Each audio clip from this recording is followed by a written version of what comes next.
pre-recorded from beautiful Parkview Field. It's TinChattin After Dark, where anything is possible, apparently, other than a walk-off victory for the TinCaps. We'll get to that shortly. Mike, we're going to talk about the good, the bad, and the ugly today. The ugly, we're going to start with that, has been the start to the second half for the Fort Wayne TinCaps so far. Just two wins, here to start the second half. That's the ugly. Obviously not the way they were hoping things were going to go after they closed the first half. Really on a strong note. Obviously, they got that win to finish things out. And then they really had been playing some better baseball at the end of that first half, too. But unfortunately, they finished off the 6-game series with Great Lakes after they got the big win, losing two of the final three. Last week in suburban Grand Rapids, you lose 4 out of 6. And this week typifies the season, I think, altogether. I was going to say, first off, Mother Nature decided to have fun with us again. Let's even go back to Monday night. The only Monday night the TinCaps played this season, because it was the 4th of July. Yep. Season high, 8,370 fans come here to Parkview Field. And the TinCaps bats went into the Witness Protection Program. They sure did. And to Lake County's credit, they scored 6 runs. And all 6 runs came with 2 outs in an inning. And they won 6-0 on Monday night. Tuesday was the scheduled off day because of the playing on the 4th. Wednesday, we were supposed to play at 12:05, but we had the rotten weather. And for the first time that I think anyone involved with the team can remember, especially at this ballpark, the winds were so strong. It blew the tarp off the field. That they crumpled. The tarp looked like a crumpled piece of paper. When I got here Wednesday morning at 9 o'clock to get ready for the broadcast, which never materialized, the tarp was like crumpled paper in front of the first base dugout. Yeah. And I had never seen that before. Since this ballpark was built, and I always call it the Taj Mahal of minor league baseball, I'd never seen the infield hit as bad as it was with no protection. And the decision was made to postpone the game Wednesday. It's going to be made up as part of a doubleheader on Saturday. We can talk more about that later. We'll talk about that in a little bit. And then we play tonight being Thursday. A Thursday, special guest in the house, person who Mr. Stanley Hudson. Yep.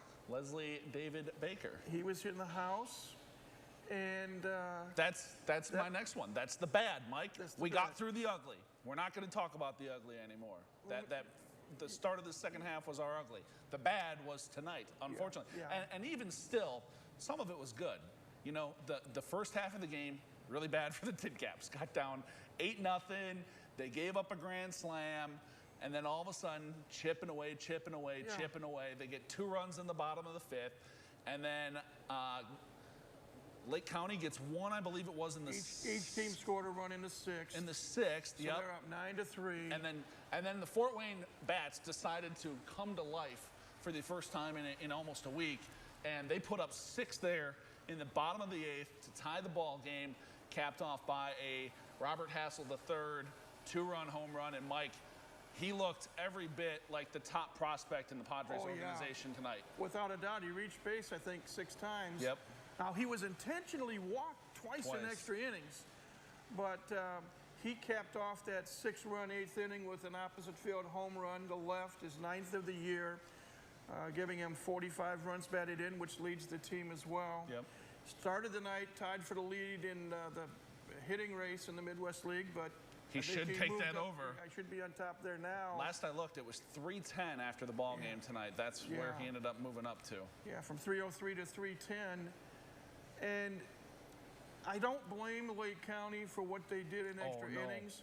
When you get a guy that's obviously the best player on the field, and I'm talking about both teams. Yeah, 2 doubles and a homer tonight. 2 doubles and a home run tonight. And the TinCaps come all the way back. We talked before we started taping.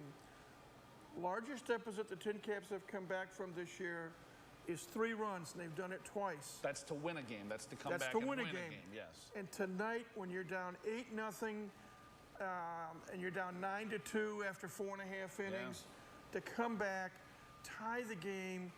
You still had, following the Hassel home run, Luke Dunn doubled, so now you had the lead run in scoring position scoring position part of that bad tonight, Mike. I believe the TinCaps were 5 for 25 with runners in scoring position tonight, and that's really been a thing for them all year. They've struggled with runners in scoring position, and it showed up tonight. Obviously, Robert Hassel and that 8th inning kind of set aside. Also want to talk about one of the relief pitchers tonight, one of the newest pitchers, Ethan Routson. Yeah. I gave him honorary membership in the Harry Houdini Club for getting out of a big jam. He and Edwin Bencomo did. And Bencomo did, yeah. They both got out of a bases-loaded jam. One of them with no outs. Yeah, Routson's, I believe, was with no outs. Yeah. And Bencomo, I think, had one out, and still both of them. Honestly, the bullpen tonight, after Jose Espada, there in the early parts of the game, really picked up a lot of slack for this team tonight, Mike. I believe they pitched, they had to have pitched close to 10 innings tonight, didn't they? Yeah, because the starting pitcher, Noel Vela, only pitched 2 2/3 innings tonight. Yeah, but credit to the bullpen. They really stepped up. Hung in there and kept the team in the game. And all of a sudden, especially in that 8th inning, good things happened. Things that have not been happening the way Fort Wayne would like to have it happen did happen. Capped off by the 2-run home run by Hassel. And I think the other thing too is we mentioned that Robert Hassel was intentionally walked twice late in the game, and once was in the 13th inning. I haven't heard a crowd boo as loud as this crowd here tonight. Because they knew if they didn't walk Robert Hassel, the TinCaps likely would have won the game. In my opinion, I don't think, the way Robert Hassel was seeing the ball tonight, I don't think there was a chance that they were going to lose that game if he bats. Correctly. So, yeah, you're right. We had some of the good, the bad, the ugly. Speaking of the good now. Yes. Mr. Robert Hassel, obviously, like we said, big night for him, 2 doubles, a home run.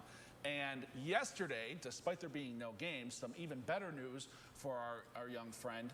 He was named to the MLB All-Stars Futures game out in Los Angeles as the Padres representative. Again, #1 prospect in the Padres organization, #25 prospect in all of baseball. And Mike, he's the first TinCap to ever be selected to the game while playing for the TinCaps. That's the carrot. Yep. While playing. There have been 3 other players. Fernando Tatis Jr., Mackenzie Gore, and I'm drawing a blank on a third. Last year was Luis Campusano. He was in the game last year. Who made it to the Futures game, but they had already been promoted up through the Padres system. But Robert Hassel, again, he's just a 20-year-old kid. I call him a kid because how old I am. Out of Franklin, Tennessee, 8th overall pick in the 2020 draft. And what an honor for him. Certainly deserving of the honor for that trip to the Futures game. Again, leading the Midwest League in hitting. He's got 9 homers now as of tonight. And I believe it was 45, 45, no, it should be 47 runs batted in now because he had 43. Might even be more. I think he had 43 coming into the game, so it should, I think it's 47.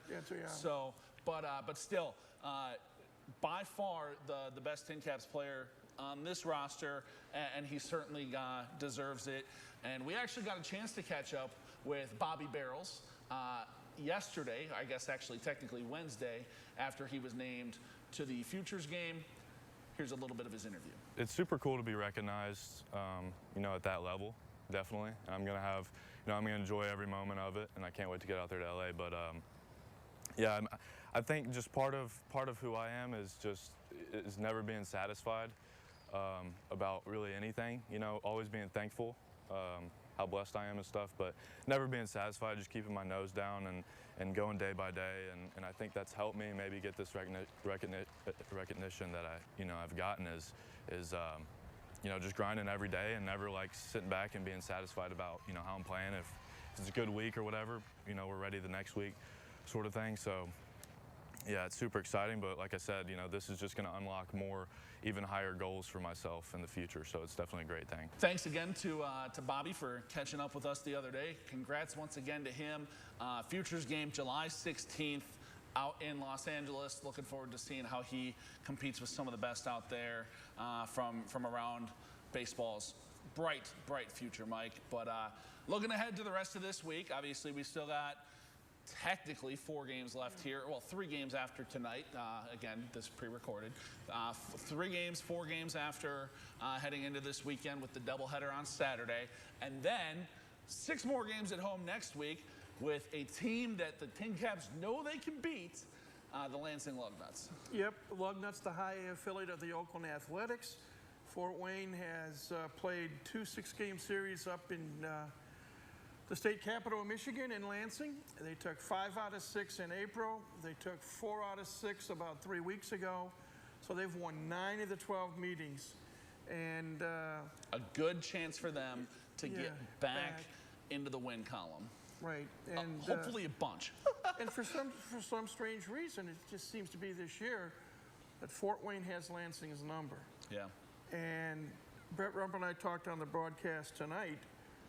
This is the time, and you and I talked about it last week. Yep. With this 12-game series at home, I don't want to say do or die time, but if the TinCaps really want to make a concerted push to getting back on the winning side of things and make a run for the playoff spot, and they have to win the division in the second half to make it to the playoffs. I mentioned that just maybe on the radio tonight that maybe that 6-run 8th inning could be a catalyst to get this team moving in the right direction, and we'll see how that plays out. Absolutely.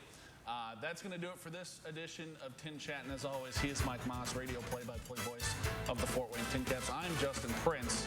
I will not be here next week. We've got a pinch hitter for me in Elijah Collins, so make sure you guys tune in for the first TinChattin with Elijah. But until then, we're going to be right back after this.